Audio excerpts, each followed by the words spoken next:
Hindustan College of Arts and Science, Chennai. 100% merit scholarship available. Admissions open for the academic year. வீட்டுக்கு வீடு வாசப்படி திங்கள் முதல் வெள்ளி வரை மாலை 6:30க்கு உங்கள் விஜயில். பென்ஸ் மீடியா ஏசிஎஸ் அருண்குமார் வழங்கும் சுந்தர் சி இயக்கத்தில் அரண்மனை 4 வெற்றி நடை போடுகிறது. நல்ல கடையில போய் நல்ல சோர்ஸ் பண்ணீங்கன்னா நல்ல குவாலிட்டி ஃபேப்ரிக் நம்ம வாங்கலாம். சின்ன கடையில நம்ம சோர்ஸ் பண்ணும்போது அந்த லெவலுக்கான குவாலிட்டி தான் நமக்கு கிடைக்கும். டெய்லர்ஸ்னா ஆக்சுவலா என்னன்னா நீங்க கொடுக்குற துணியை தைச்சு கொடுக்குறவர் தான் டெய்லர். அதை தாண்டி அவர் எதுவுமே யோசிக்க மாட்டார். பட் ஆனால் ஒரு டிசைனர் வந்து உங்களுக்கு இது செட் ஆகுமான்னு அனலைஸ் பண்ணுறவங்க தான் ஃபேஷன் டிசைனர். ஆலியா கட் இப்போ தான் வந்தது. பட் இதே இன்ஸ்டியூட்டில் என் ஸ்டூடெண்ட் 2 இயர்ஸ்க்கு முன்னாடி I have thought Alia cut.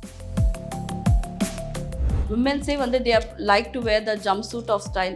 நிறைய பேர் லெஹெங்காஸ் விரும்புகிறாங்க அண்ட் டீப் நெக்ல பிளவுசஸ். தீபிகா படுகோன் போடுற லோ நெக், பேக் ஃபுல்லாக complete low and the saris கூட வந்து ரொம்ப நல்லா அந்த அவங்களே டிசைன் பண்ணுற சாரீஸ்லாம். இந்த கலர் வீலில் இந்த ஏரோ மார்க் தெரியுதுங்களா? இந்த ஏரோ மார்க்கை கரெக்டாக இந்த ப்ளூவில் வச்சேன்னா அதுக்கு ஆப்போசிட் காம்ப்ளிமெண்ட்ரி கலர் பாருங்கள். I can go with this orange, இந்த பீச் கலர், ப்ரௌன், இதில் எந்த ஷேட்ஸ் வேணால் நான் மோஸ்ட்லி போகலாம். சாரியில் ஏதாவது ஒரு ஃப்ரீக்வெண்ட்டாக இருக்க ஃப்ளவரோ அதில் இருக்க ஏதாச்சும் ஒரு ஸ்ட்ரைப்ஸோ அதில் இருக்க கலரை மேட்ச் பண்ணி நம்ம எடுத்துக்கலாம். அப்பர் பாடி பெருசாக இருக்கும் இந்த சென்ஸ், இந்த ஷோல்டர் போர்ஷன் வந்து பெருசாக இருக்கும் அண்ட் பஸ்ட்டு வந்து பெருசாக இருக்குது, அப்பர் பாடி பெருசாக இருக்கணும். ஸோ இவங்கெல்லாம் வந்து பார்த்தீங்கன்னா கான்சன்ட்ரேட் பண்ண வேண்டிய நெக் லைன் பார்ட். லீனாக இருக்கவங்க வந்து மெயினாக கான்சன்ட்ரேட் பண்ண Banarasi, tissue, brocade and organza. கொஞ்சம் கை பெருசாக இருக்குது, பைசெப்ஸ், ஆர்ம்ஸ் எல்லாம் பெருசாக இருக்கவங்க they can always opt for a 3/4. நீங்கள் குண்டா இருக்கீங்க, நீங்கள் ஸ்லீவ்லெஸ் போடாதீங்க நம்மளால சொல்ல முடியாது. if they preferably want a sleeveless they can wear. But ஆனால் நம்ம அண்டர்லைன் பண்ண வேண்டிய விஷயம் என்னென்னா ஸ்லீவ் வந்து கம்ப்ளீட் உங்கள் ஆர்ம் ஹோல கவர் ஆகிருக்கான்னு மட்டும்தான் பார்க்கணும்.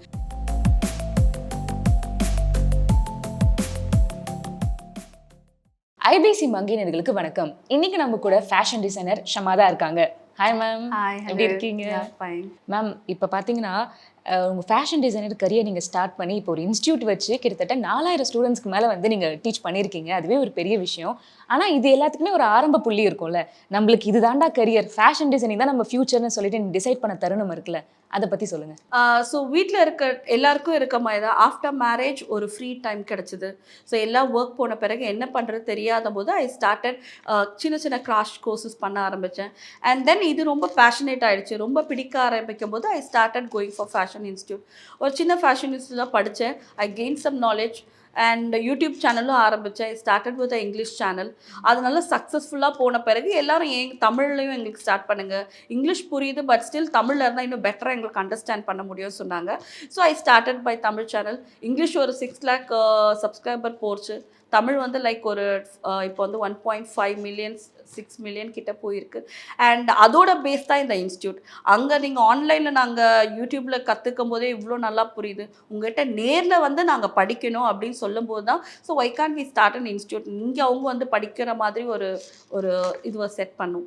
இப்போ நம்ம இன்ஸ்டியூட்டில் ஆரம்பிச்சாச்சு. இப்போ நிறைய பேர் பார்த்தீங்கன்னா ஃபேஷன் டிசைனிங் படிக்கிறாங்க. இன்ஸ்டியூட்டில் போய் படிக்கிறவங்களும் இருக்காங்க, இல்லைனா உங்களை மாதிரி பர்சனல் ட்ரெயினர்கிட்ட வந்து படிக்கிறவங்களும் இருக்காங்க. ஆனால் அவங்க இருக்க எல்லாருமே ஒரு பெரிய டவுட் என்னென்னா, நம்ம வந்து ஒரு ஷாப் ஸ்டார்ட் பண்ணுறப்ப என்ன மாதிரி ஒரு இன்வெஸ்ட்மெண்ட் இருக்கணும், என்ன ரா மெட்டீரியல்ஸ்லாம் வாங்கணும்னு சொல்லிட்டு தான். ஸோ அதுக்கு ஒரு கிளாரிட்டியான ஒரு பதில் சொல்லிடுங்க. ஷாப்ஸ் வந்து டிபெண்ட்ஸ் ஆன் நம்மக்கிட்ட எவ்வளோ காசு இருக்குது, இன்வெஸ்ட்மெண்ட் இருக்கோ அதை பொருத்தமாக இருக்குது. சின்னதாகவும் இன்வெஸ்ட் பண்ணலாம், கொஞ்சம் பெருசாகவும் பண்ணலாம். ஒரு ஆவரேஜாக ஒரு ஷாப் பண்ணால் வி நீட் ஒரு அட்லீஸ்ட் ஒரு 5 lakh இருந்தால் மட்டும்தான் நம்மளால் பண்ண முடியும். ஸ்டார்டிங் ஃப்ரம் அந்த ரெண்ட்லேருந்து நம்ம கொடுக்க போகிற அந்த அட்வான்ஸ் மணிலேருந்து அதுலேருந்து ஸ்டார்ட் பண்ணுறோம். ஷாப்புன்னு பொறுத்தவரைக்கும் ரா மெட்டீரியல் பெருசாக தேவைப்படாது. இன்வெஸ்ட்மெண்ட் பண்ணுறது வந்து ஒரு machine, power machine and cutting table, overlock machine, இது மட்டும்தான். அண்ட் ஸ்டாஃப்ஸ், நீங்கள் ஒரு வேளை ஸ்டிச்சிங் ஸ்டாஃப் போடுறீங்கன்னா அதர் ஸ்டாஃபோட பேமெண்ட்டு அண்ட் கட்டிங் நம்ம பண்ண போகிறதுனால நமக்கு அந்த ஒரு பெரிய பேமெண்ட் எதுவும் தேவைப்படாது, நம்ம வெளியே எதுவும் கொடுக்க மாட்டோம். ஸோ சின்ன இன்வெஸ்ட்மெண்ட் இருந்தாலே போதும், நம்ம ஷாப் ஸ்டார்ட் பண்ணிடலாம். இப்போ நீங்கள் இன்வெஸ்ட்மெண்ட் பற்றி சொன்னீங்க மேம். இன்னொரு ஒரு பெரிய விஷயம் என்னென்னா இந்த ஃபேப்ரிக் சூஸ் பண்ணுறது தான். மேபி லோ குவாலிட்டியாக சூஸ் பண்ணிவிடுவாங்க, சில பேருக்கு அந்த நாலேஜ் இருக்காது. ஸோ எங்கே ஃபேப்ரிக் வந்து சூஸ் பண்ணணும், எந்த மாதிரி ஃபேப்ரிக்கை வந்து நம்ம பார்த்து வாங்கணும் ma'am? Fabric depends on the outfit. நீங்கள் என்ன அவுட்ஃபிட் ரெடி பண்ண போகிறீங்களோ அதுக்கேற்ற மாதிரி தான் ஃபேப்ரிக் சூஸ் பண்ணணும். ஸோ இப்போ பார்த்தீங்கன்னா மார்க்கெட்டில் நீங்கள் சொல்கிற மாதிரி லோ குவாலிட்டி 50 rupeesக்கும் இருக்குது, 1000 rupeesக்கும் இருக்குது. Depends on the shop you go. Again நல்ல கடையில் போய் நல்ல சோர்ஸ் பண்ணிங்கன்னா நல்ல குவாலிட்டி ஃபேப்ரிக் நம்ம வாங்கலாம். சின்ன கடையில் நம்ம சோர்ஸ் பண்ணும்போது அந்த லெவலுக்கான குவாலிட்டி தான் நமக்கு கிடைக்கும். நல்ல குவாலிட்டியாக வாங்கினா நான் பர்சனலாக ஐ கோ ஃபார் நல்லி. குவாலிட்டி நல்லா இருக்கும். நல்லி சில்க்ஸ், நல்லி 100 டி நகர்ல இருக்கும். ஆமா. அந்த மாதிரி பெரிய ஷாப்லாம் போகும்போது எத்தனை வாஷ் போட்டாலும் அந்த ஃபேப்ரிக்கோட குவாலிட்டி டெண்டன்சி மாறக்கூடாது. அதை வச்சு தான் அதோட குவாலிட்டி நம்ம சொல்கிறது. ஒரு நார்மல் கடைக்கெலாம் போகும்போது தான் 2 வாஷ் போட்டால் ஃபேட் ஆகிடும், டேர் ஆகிடும், எது வேணால் ஆகலாம். ஸோ அது குவாலிட்டி வந்து அது எவ்வளோ சீக்கிரம் ஃபேட் ஆகுது பொறுத்து நம்ம கொண்டு போகிறது. இப்போ மேபி இப்போ ப்ளவுஸ் ஸ்டிச் பண்ணுறோன்னா அவங்களே நம்மளுக்கு கொடுப்பாங்க. ஸோ அது மாதிரி பட்டு புடவை அது மாதிரிலாம் பண்ணுறப்ப அது ஆல்ரெடி காஸ்ட்லி, ப்ளஸ் நம்மக்கிட்ட வரப்போ ஐயோ நம்ம தப்பாக பண்ணிவிடுமோன்னு சொல்லிட்டு எல்லாருக்கும் அந்த பயம் இருக்கும்ல, அதுக்கு ஏதாவது டிப்ஸ் இருக்கா? பயம்னு பார்த்தீங்கன்னா ஸ்டூடெண்ட்ஸ் லெவலில் நம்ம படித்து முடிச்சுட்டு இப்போ நம்ம ஏதோ ஒரு பட்டு புடவை சம்திங் ஏதோ நம்ம கஸ்டமர் கொடுக்குறாங்கன்னா ஃபர்ஸ்ட் நம்ம தாட் என்ன இருக்கணும்னா, அது எக்ஸ்பென்சிவ் க்ளோத் இல்லை, அவங்களுக்கு அது பட்டு புடவையாக இருக்கலாம், அவங்களுக்கு அது 10,000 பர்த் புடவையாக இருக்கலாம், நமக்கு அது கிடையாது. நமக்கு ஒரு ஆவரேஜ் கிளாத் அந்த மாதிரி மைண்ட் செட்டில் இருந்தால் மட்டும்தான் ஃபர்தராக அதை கட் பண்ண முடியும். இல்லைன்னா அதுலேருந்து ஒரு நூல் கூட நீங்கள் எடுக்க மாட்டீங்க. அதை பார்ப்போம் வைப்போம் தவிர அதை நம்ம டச் பண்ண மாட்டோம். நம்ம மைண்ட் செட்டில் அது ஒரு சாதா துணி, அவ்வளோதான். இதில் ஒரு ப்ளவுஸ் பண்ண போகிறோம், இது 5,000 10,000 டசன்ட் மேட்டர். நாளை பின்னா அதை நம்ம கட் பண்ணும்போது பார்த்திங்கன்னா அந்த துணி நம்ம காலடியில் தான் இருக்கும். ஆக்சுவலாக ஒரு டெய்லர் ஷாப்பில் போங்க, அதை கட் பண்ணிவிட்டு அந்த துணியை விசிறடிப்பாங்க. இட் கேன் பி 10,000 கஸ்டமருக்கு தான், நமக்கு அது கிடையாது. அந்த தாட் மட்டும் கொண்டு வரக்கூடாது. எக்ஸ்பென்சிவ் தாட்டை கொண்டு வந்தாலே நம்ம ஃபர்தராக ப்ரொசீடே பண்ண முடியாது. அது ஒரு ஃபேப்ரிக்ன்ற தாட் எப்போ இருக்கோ அப்போ தான் நீங்கள் அதை ஸ்டிச் பண்ண முடியும். இப்போ நிறைய பேர் க்ரியேட்டிவாக பண்ணணும்னு நினைப்பாங்க, ஆனால் ஏதாவது தப்பாயிட போதுவோ அப்படின்னு சொல்லிட்டு ஒரு பயம் இருக்கும். ஸோ அதுக்கு முன்னாடி நம்ம எப்படி வந்து அதை ப்ரொசீட் பண்ணணும்? ஒரு அவுட்ஃபிட் நம்ம பண்ண போகிறோன்னா first you going to illustrate. இது எப்படி வரப்போகுது, இப்போ டாப்னா என்ன கலர் கொடுக்க போகிறேன், பாட்டம்னா என்ன கலர் கொடுக்க போகிறேன், என்னம்மா அவுட்ஃபிட் பண்ண போகிறேன்றதை முன்னாடி ப்ரீ பிளான் பண்ணி டேக் அ நோட்ஸ் வரைஞ்சி வச்சுக்கலாம். வரைய தெரியாதவங்க எழுதி வச்சுக்கலாம். டாப்னா இந்த கலர் கொடுக்க போகிறேன், நெக்லைன் இது கொடுக்க போகிறேன், ஸ்லீவ் இது வரப்போகுது, ஸ்லீவில் பஃப் வரப்போகுது, ஸ்லீவில் கஃப் வரப்போகுது, என்னெல்லாம் நீங்கள் அந்த அவுட்ஃபிட் கொடுக்குறீங்களோ அதை நோட்ஸாக எழுதி வச்சுக்கலாம். So that would be better. இப்போ கடைக்கு போய் இதுக்கு தகுந்தமாய் வாங்கணும்னா பஃப் ஸ்லீவ்லாம் வைக்கினா எக்ஸ்ட்ரா ஃபேப்ரிக் தேவைப்படும், அதே கம்மியாக ஃபேப்ரிக் வேணால் பண்ண முடியாது. So return would be always better. இப்போ ஸ்டிச்சிங் பொறுத்த வரைக்கும் என்னென்னா எல்லாருக்குமே இருக்க ஒரு டவுட், இப்போ வந்து டெய்லரும் இருக்காங்க, அதே மாதிரி ஃபேஷன் டிசைனரும் இருக்காங்க, ரெண்டுமே தைக்கிறாங்க தானே செய்கிறாங்க, அதில் இவங்களுக்கு 2 பேருக்கு என்ன டிஃப்ரென்ஸ் அப்படின்னு இருக்கும். ஸோ அதை நீங்களே சொல்லிடுங்க. இது ஒரு பெரிய மித்து தான். அதாவது டெய்லர்னா என்ன, ஃபேஷன் டிசைனர்னா எல்லாருமே வந்து டெய்லர் ஃபேஷன் கன்ஃபியூஸ் பண்ணிடுறாங்க. டெய்லர்ஸ்னால் ஆக்சுவலாக என்னென்னா நீங்கள் கொடுக்குற துணியை தைச்சி கொடுக்குறவர் தான் டெய்லர். அதை தாண்டி அவர் எதுவுமே யோசிக்க மாட்டார். இது உங்களுக்கு செட் ஆகுமா, செட் ஆகாதா, உங்கள் கம்ப்ளெக்ஷனுக்கு இது போடலாமா, உங்கள் பாடிக்கு இந்த ஸ்டைல் செட் ஆகுமான்லாம் தெரியாது. ஸோ இப்போ நான் கொண்டு போய் ஒரு அனார்கலி கொடுக்குறேன்னா எனக்கு இங்கே ப்ளீட் பண்ணுங்கன்னா அவர் அதே மாதிரி ப்ளீட் பண்ணி கொடுத்துருவார். பட் ஆனால் ஒரு டிசைனர் வந்து உங்களுக்கு இது செட் ஆகுமான்னு அனலைஸ் பண்ணுறவங்க தான் ஃபேஷன் டிசைனர். உங்கள் அவுட்ஃபிட் இப்போது நீங்கள் எனக்கு ப்ளீட் பண்ணி கொடுங்க, இந்த இடத்துல ப்ளீட்டிங் வேணும்னா நாங்கள் பண்ண மாட்டோம். அது உங்கள் பாடி ஃபர்ஸ்ட் செட் ஆகுதா, ப்ளீட் பண்ணிங்கன்னா இன்னும் உங்கள் ப்ளம்பியாக காட்டும், பல்காக காட்டும், இன்னும் ஹெவியராக காட்டும்னு சொல்லலாம். ஆனால் ஒரு டெய்லர் வந்து ஜஸ்ட் லைக் தட் ஸ்டிச் பண்ணி கொடுத்துருவாரு. இது உங்கள் இந்த ஃபேப்ரிக் வந்து இதை தைக்க முடியுமான்னு அனலைஸ் பண்ணுறவங்க தான் டிசைனர். நீங்கள் ஏதோ ஒரு ஃபேப்ரிக் கொடுத்தாலாம் தைக்க முடியாது, இந்த ஃபேப்ரிக்கில் இது வராது, இவ்வளோ அமௌண்ட் துணி தேவைப்படும், இந்த ஸ்டைல் உங்களுக்கு நல்லா இருக்காது, உங்களை எஜுகேட் பண்ண முடியும் வேற ஸ்டைலில், இந்த விட கஸ்டமைசபிளாக பண்ண முடியும். எக்ஸாக்ட்லி. ஸோ டெய்லர் போகும்போது அதை மட்டும் தான் தைப்பாரு. நம்ம கிட்ட வரும்போது ஃபேஷன் டிசைன்ஸ்ட்டு போகும்போது they will customise you outfit. இந்த நெக்லைன் இது கரெக்டாக இருக்கும், இந்த நெக்லைன் பண்ணலான்றதை உங்களை எஜுகேட் பண்ணுவாங்க. டெய்லர்ஸ் எஜுகேட் பண்ண மாட்டாங்க. இப்போ ரீசெண்டாக பார்த்தீங்கன்னா ஆலியா கட் குர்த்திஸ் வந்து ரொம்ப ஃபேமஸ் ஆச்சு மேம். ஏன்னா இப்போ நிறைய ரீல்ஸில் பார்க்குறோம், ஸோ நம்மளும் ஓகே நம்ம வாங்கலாம்னு தோணும். ஆனால் இப்போ நீங்கள் ஃபேஷன் டிசைனர் இருக்கீங்கன்னா இந்த ட்ரெண்ட்ஸ் வரதுக்கு முன்னாடியே அது கொஞ்சம் பாப்புலர் ஆகிறப்பே நம்மளுக்கு தெரிஞ்சிடணும். அப்போ தான் நம்ம ஸ்டிச் பண்ணுறது கரெக்டாக இருக்கும். ஸோ அது ட்ரெண்ட் வரதுக்கு முன்னாடி எப்படி நீங்கள் கண்டுபிடிப்பீங்க? ஸோ அதான் we have to be on trend. எப்போவுமே keep browsing and searching for new things. Alia cut இப்போ தான் வந்தது. பட் இதே இன்ஸ்டியூட்டில் என் ஸ்டூடெண்ட் 2 இயர்ஸ்க்கு முன்னாடி I have thought Alia cut. எல்லாருமே அதை கேட்டாங்க. இப்போ ட்ரெண்டில் வர அவுட்ஃபிட்டை 2 வருஷம் முன்னாடி எப்படி சொல்லி கொடுத்தீங்க? 2 வருஷம் முன்னாடி சொல்லி கொடுத்தாச்சு Alia cut. So we have to be on trend. அதுதான் ஃபேஷன் டிசைனிங். அடுத்த ட்ரெண்ட் என்ன வரப்போகுது, ஜனங்களுக்கு எது பிடிக்கும்ன்றத we have to keep browsing. பார்த்துட்டே இருக்கணும். படித்தோமா, தூக்கி புக்கை வச்சோமா, நம்ம கடை திறந்தோமா, உட்காந்தோமா, டிசைன் பண்ணோமான்னு இல்லை. இப்போ இருக்க கஸ்டமரோட தாட் எப்படி இருக்க போகுதுன்றதை we have to keep browsing, learning new things. Once வந்து இந்த ஃபீல்டுக்குள்ளே வந்துட்டிங்கன்னா every day you have to learn new things. Okay, இப்போ நீங்கள் சொன்னீங்க மேம் ஆலியா கட் குர்த்திலாம் நான் 2 வருஷத்துக்கு முன்னாடியே பண்ணிட்டேன்னு. அப்போ உங்களுக்கு எந்த தாட் ப்ராசஸில் நீங்கள் அதை பண்ணீங்க? நார்மல் அனார்கலி வந்து பார்க்கலாம். நார்மல் அனார்கலி ஒரு யோக், ஒரு பாடி அண்ட் ஸ்கர்ட் தான் அனார்கலி. ஆனால் அதுலேயே வந்து ஆலியா கட்டுன்றது யோக்கே கொஞ்சம் டிஃபைன் பண்ண மாதிரி இருக்கும். அந்த டிஃபைன் பண்ணுறது கண்டிப்பாக நான் இந்த ஃபீல்டில் இருக்கிறதுனால நமக்கு தெரியும் இது புதுசாக இருக்குது. ஏன் யோக் எப்படி டிஃபைன் பண்ணுறாங்க? அப்போ இது நாளைக்கு ட்ரெண்டாக மாறும், இது நிறைய பேருக்கு பிடிக்க வரும். ஏன்னா அந்த யோக்கில் லேஸ் எல்லாம் வைக்கிறாங்க. நம்ம சவுத் இந்தியன் ஸ்டைலில் பொறுத்த வரைக்கும் லேஸ்லாம் எந்த வச்சாங்கன்னா ரொம்ப பிடிக்க ஆரம்பிச்சிடும்.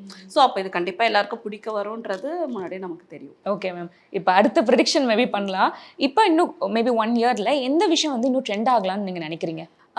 இன்னும் 1 இயரில் வந்து பார்த்தீங்கன்னா, இப்போ இந்த சாரி கன்வர்ஷன் அனார்கலி கொஞ்சம் கொஞ்சமாக வந்துட்டே இருக்குது. எந்த சாரி கொடுத்தாலும் அனார்கலியாக கன்வெர்ட் பண்ணுறது.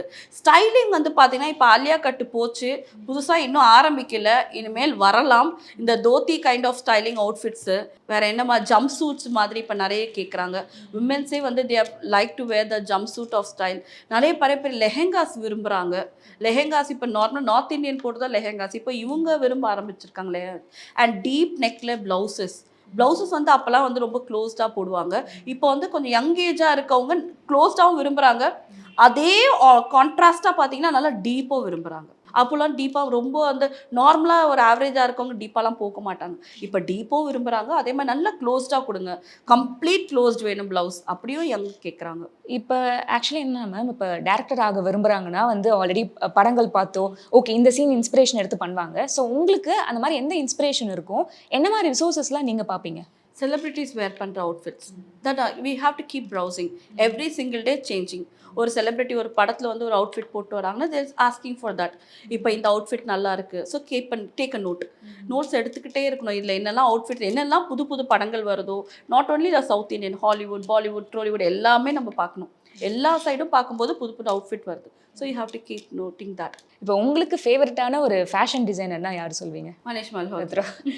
கான்ஸ்டன்ட் ஆன்சர்ல மேம். சரி, அப்போனா இன்னொரு விஷயம், இப்போ பாலிவுட்டில் அவர் நிறையா படங்களுக்கு வந்து பண்ணியிருக்காரு, ரொம்ப ஐகானிக்காக விஷயங்கள்லாம் பண்ணியிருக்காரு.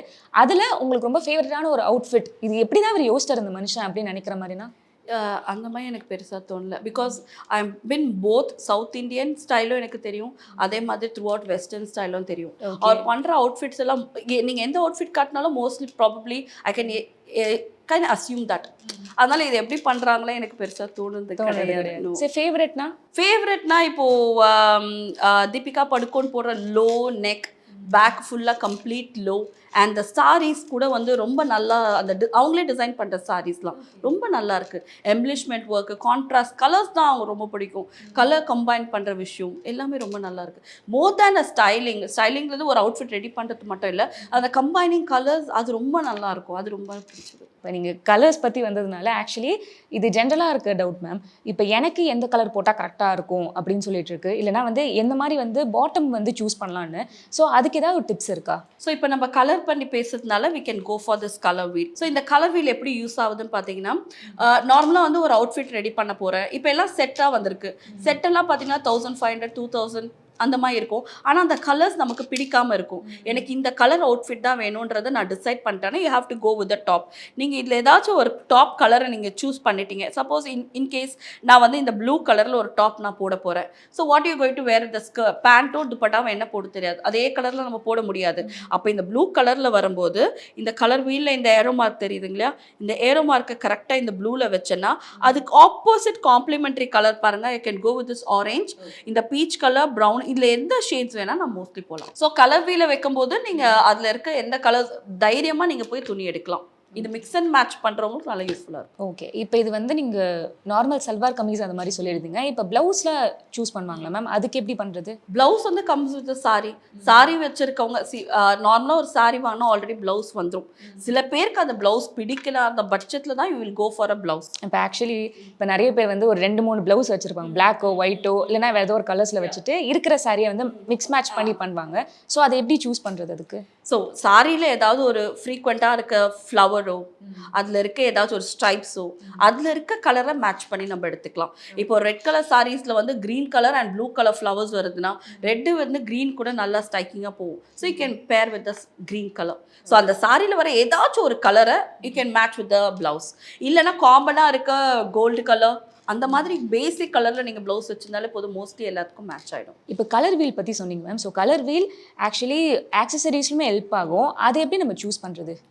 கலர் வீலை பொறுத்த வரைக்கும் again it goes like accessories பார்த்தீங்கன்னா டார்க் கலர்ஸ் நம்ம போகும்போது we can go wear like a gold jewelries மாதிரி. இப்போ டிஷ்யூ மாதிரியான ஃபேப்ரிக்ஸ் எல்லாம் வேர் பண்ணும்போது you can go for a silver colour kind of jewelleries. And அந்த கலர் வீலை வச்சு போகும்போது நம்ம இப்படி தான் போகணும். டார்க் கலர்ஸ் போனால் கொஞ்சம் கோல்டு கலர் மாதிரியும், இல்லை லைட் கலர்ஸ் அந்த மாதிரி போகும்போது you can go for a silver colour. ஃபேப்ரிக்கை பொறுத்த மாதிரி கூட நீங்கள் கோ ஃபார் ஜுவல்லரிஸ். லைக் இப்போ நான் டிஷ்யூ மாதிரி எல்லாம் வேர் பண்ணும்போது உங்கள் ஸ்கின் டோனுக்கு ஏற்ற மாதிரி நம்ம ஜுவல்லரி போடணும். லைக் நம்ம வார்ம் டோனாக இருக்கும்போது you can go for a gold kind of. கொஞ்சம் டார்க் அண்ட் ஷேடாக இருக்கும்போது யூ கேன் கோ ஃபார் கொஞ்சம் ஆக்சிடைஸ் சில்வர்ஸ்லாம் போட்டிங்கன்னா அழகாக இருக்கும் இன்னும். மேம் இப்போ பாடி டைப்ஸ் பற்றி வருவோம். இப்போ எல்லாருக்குமே வந்து இருக்கிற ஒரு பெரிய டவுட் அதுதான். இப்போ சில பேருக்கு வந்து அப்பர் பாடி வந்து கொஞ்சம் பெருசாக இருக்கும், சப்பியாக இருப்பாங்க, லோவர் பாடி கொஞ்சம் வந்து நார்மலாக இருக்க மாதிரி இருக்கும். ஸோ அவங்க எந்த மாதிரி க்ளோதிங் வந்து பண்ணலாம்? அப்பர் பாடி பெருசாக இருக்குன்ற சென்ஸ் இந்த ஷோல்டர் போர்ஷன் வந்து பெருசாக இருக்கும் அண்ட் பஸ்ட் வந்து பெருசாக இருக்குது, அப்பர் பாடி பெருசாக இருக்கணும். ஸோ இவங்கெல்லாம் வந்து பார்த்தீங்கன்னா கான்சன்ட்ரேட் பண்ண வேண்டியது நெக்லைன் பார்ட். நெக்லைன் வந்து ரொம்ப க்ளோஸ்டு நெக்லைன், இந்த போட் நெக் மாதிரி அதெல்லாம் போகக்கூடாது. So they have to go little bit wide, கொஞ்சம் டீப்பராக இருக்க மாதிரி ஒரு டீப் யூ, ஒரு டைமண்ட் ஷேப் ஆஃப் நெக்லைன் இதெல்லாம் போனீங்கன்னா நல்லாயிருக்கும். அண்ட் ஆல்சோ இந்த மாதிரிலாம் நெக்லைன் இப்போ டைமண்ட் ஷேப் நெக்லைன்லாம் போடும்போது you can have a chunk of like ஒரு நல்லா தெரிகிற மாதிரி ஒரு நெக்லஸோ இல்லை நல்லா பெரிய கம்பளம் போடும்போது நம்மளோட கான்சன்ட்ரேஷன் கீழே போகாமல் அவங்க லோவர் பாடி போகாமல் நம்ம வந்து அதை மேலே டைவர்ட் பண்ணுற மாதிரி இருக்குது. ஓகே, அதுக்கப்புறம் ஆப்போசிட் வந்து இப்போ சில பேர் லீனாக இருப்பாங்க, அவங்க எந்த மாதிரி வந்து ஆக்சசரிஸோ இல்லைனா க்ளோதிங்கில் கான்சன்ட்ரேட் பண்ணணும்? லீனாக இருக்கவங்க வந்து மெயினாக கான்சன்ட்ரேட் பண்ண Banarasi, tissue, brocade and organza. இந்த மாதிரி வெரி லைட் வெயிட் பார்த்தீங்கன்னா டிஷ்யூவும் ஆர்கன்ஸா போகலாம். ஹெவி வெயிட் பார்த்தீங்கன்னா பனாரசியும் brocade-ம் போகலாம். ஸோ இந்த மாதிரி ஃபேப்ரிக்லாம் பார்க்கும்போது இன்னும் அவங்கள ஃபர்தராக வந்து கொஞ்சம் நல்லா குண்டாக காட்டும். அண்ட் ஆல்சோ அவுட்ஃபிட்டில் வந்து பார்த்தீங்கன்னா கொஞ்சம் பஃப் ஸ்லீவ் வச்ச மாதிரி, flared sleeve, bell sleeve, tulip sleeve இந்த மாதிரி ஸ்லீவ் போடும்போது இன்னும் ஃபர்தராக அவங்களுக்கு கொஞ்சம் குண்டாக காட்டும். இப்போ இதே மாதிரி சில பேருக்கு வந்து அப்பர் பாடி அந்த மாதிரிலாம் இருக்காது மேம், ஆனால் கை மட்டும் கொஞ்சம் பெருசாக இருக்க மாதிரி இருக்கும் அந்த ஆர்ம்ஸ்லலாம். ஸோ அவங்க எந்த மாதிரி ஸ்லீவ் வந்து சூஸ் பண்ணால் கரெக்டாக? ஸ்லீவ் கொஞ்சம் கை பெருசாக இருக்குது, பைசெப்ஸ் ஆர்ம்ஸ் எல்லாம் பெருசாக இருக்கவங்க they can always opt for a 3/4. கம்மிஸ்னா 3/4 நம்ம முட்டி வரைக்கும் வர மாதிரி இது வரைக்கும். இல்லைன்னா they can go for a like elbow sleeve. elbow sleeve-னா முட்டிக்கு மேலே, முட்டிக்கு கீழே கரெக்டாக இந்த எல்போக்கு மேலே ஒரு பாயிண்ட். ஷார்ட் ஸ்லீவ்லாம் மோஸ்ட்லி ப்ரிஃபர் பண்ணாமல் இருந்தால் இன்னும் கொஞ்சம் அழகாக இருக்கும். சரி, இப்போ ஸ்லீவ்லெஸ்லாம் சில பேர் போடுவாங்க, இப்போ அதுதான் கொஞ்சம் ட்ரெண்டாக இருக்குது. ஸோ அது யாருக்கெல்லாம் ப்ரிஃபர் பண்ணுவீங்க ma'am? Sleeveless preferred on that choice. நீங்கள் குண்டாக இருக்கீங்க, நீங்கள் ஸ்லீவ்லெஸ் போடாதீங்க நம்மளால சொல்ல முடியாது. If they preferably want a sleeveless they can wear. But ஆனால் நம்ம அண்டர்லைன் பண்ண வேண்டிய விஷயம் என்னென்னா ஸ்லீவ் வந்து கம்ப்ளீட் உங்கள் ஆர்ம் ஹோல கவர் ஆகிருக்கான்னு மட்டும்தான் பார்க்கணும். ஏன்னா சப்பியாக இருக்கவங்க தே ஹேவ் எக்ஸ்ட்ரா ஃப்ளஷ், அது வந்து வெளியே தெரிஞ்சால் அதுதான் கொஞ்சம் ஆக்வர்டாக இருக்கும். அது கவர் ஆகிற மாதிரி ஸ்லீவ்லெஸ் போட்டிங்கன்னா அழகாகவே இருக்கும். இப்போ ஆனால் ஜென்ரலி பார்த்தீங்கன்னா நம்ம ஃபேஷன் டிசைனர்கிட்ட போய் நம்ம நார்மல் டே குர்த்திஸ் அதெல்லாம் வந்து நம்ம பண்ண மாட்டோம், டக்குன்னு போய் ஒரு கடையில் வாங்குற மாதிரி தான் இருக்கும். ஆனால் அதை வந்து எப்படி ஆல்டர் பண்ணலாம் நம்ம ஷேப்க்கு ஏற்ற மாதிரி? நம்ம ஷேப்க்கு ஏற்ற மாதிரி ஆல்டர் பண்ணால் ஏற்கனவே நீங்கள் போட்டிருக்க டாப் இருக்கும் இல்லையா, உங்களுக்கு எது ஃபிட்டட் டாப், அந்த ஏற்கனவே எடுத்த நீங்கள் கடையிலேருந்து வாங்கின டாப்பை நல்லா அயன் பண்ணி டேபிளில் போட்டுட்டு நீங்கள் இப்போ ஏற்கனவே உங்களுக்கு பிடிச்ச டாப் கரெக்டான ஃபிட்டிங் டாப்பை கரெக்டாக neck to neck, shoulder to shoulder வச்சு சைட்ஸ் அப்படியே மார்க் பண்ணி மேலேருந்து ஒரு ஸ்ட்ரெச். ஓகே, அதுலேருந்து பண்ணிட்டாக்க அவ்வளோதான். வேற எதுவுமே நீங்கள் பண்ண தேவையில்லை. ஸ்லீவ்லேருந்து ஆரம்பித்து ஆர்ம் ஹோல், ஹிப்பு, வேஸ்ட் கரெக்டாக. ஓகே மேம், இப்போ க்ளோதிங் பார்த்தீங்கன்னா டிஃப்ரெண்ட் வெரைட்டிஸில் இருக்குது மேம். நம்ம நெக்லைன்லேருந்து சரி, இல்லைனா வந்து குர்த்தி, அதுவும் இப்போ ஸ்கர்ட் போட்டால் கூட ஒன்று வேரியேஷன்ஸ் இருக்குது. ஸோ ஒரு க்ளோதிங் பேஸ் பண்ணி இவ்வளோ விஷயங்கள் இருக்குது அப்படின்னா என்னென்ன சொல்வீங்க? என்னென்ன டைப்ஸ் ஆஃப் க்ளோதிங் இருக்குது? டைப்ஸ் ஆஃப் க்ளோதிங் வந்து பார்த்தீங்கன்னா அடல்ட்ஸில் வந்து ஸ்கர்ட்டுன்னு எடுத்துட்டிங்கன்னா லெஹெங்கா இருக்குது, ஜிப்சி ஸ்கர்ட் இருக்குது, பென்சில் ஸ்கர்ட் இருக்குது, தென் மர்மைட் ஸ்கர்ட் இருக்குது, அண்ட் டியூலப் ஸ்கர்ட் இருக்குது. ஸ்கர்ட்டில் இத்தனை வெரைட்டி இருக்குது. டாப்ஸ்லாம் பார்த்தீங்கன்னா உங்களுக்கு ஏ லைன் இருக்குது, அனார்கலி இருக்குது, பிரின்சஸ் கட் இருக்குது. ஏ லைன் அனார்கலிஸ்லேயே பார்த்தீங்கன்னா அம்ப்ரெல்லா கட் இருக்குது, ஐலோ இருக்குது, ஏசிமெட்ரிக்கல் இருக்குது, சிமெட்ரிக்கல் ஸ்கர்ட் இருக்குது. இந்த மாதிரி நிறைய வெரைட்டி இருக்குது. லைக் நம்ம பாடிக்கு ஏற்ற மாதிரி, நம்ம ஷேப்க்கு ஏற்ற மாதிரி தான் அவுட்ஃபிட் வேர் பண்ணால் கரெக்டாக. நிறைய அவுட்ஃபிட் இருக்குது, ஆனால் எல்லாமே எல்லாரும் வேர் பண்ணுறது தான் இங்கே பெரிய தப்பு. யார் என்ன அவுட்ஃபிட் வேர் பண்ணுற நாலேஜபிளாக வேர் பண்ணால் that will make you to look slim. இப்போ அந்த நாலேஜ் எப்படி மேம் கெயின் பண்ணிக்கிறது? ஓகே, எனக்கு இதுதான் செட் ஆகுது, அதாவது அண்டர்ஸ்டாண்டிங் மை ஓன் பாடின்னு இருக்குல்ல, அதை எப்படி நம்ம அண்டர்ஸ்டாண்ட் பண்ணிக்கிறது? இந்த மாதிரி ஏதாவது இன்ஸ்டியூட் மாதிரி you have to learn it. You won't get everything. Like நம்ம யூடியூப் பார்த்தோ கூகுள் பார்த்தோ கற்றுக்கலான்னா கற்றுக்க முடியாது. It should be coming under ப்ராக்டிக்கலாக அதை புரிஞ்சுக்கிட்டா இன்னும் பெட்டராக இருக்கும். Hindustan College of Arts and Science, Chennai. 100% merit scholarship available. Admissions open for the academic year. வீட்டுக்கு வீடு வாசப்படி திங்கள் முதல் வெள்ளி வரை மாலை 6:30க்கு உங்கள் விஜயில். பென்ஸ் மீடியா ஏசிஎஸ் அருண்குமார் வழங்கும் சுந்தர் சி இயக்கத்தில் அரண்மனை 4 வெற்றி நடை போடுகிறது.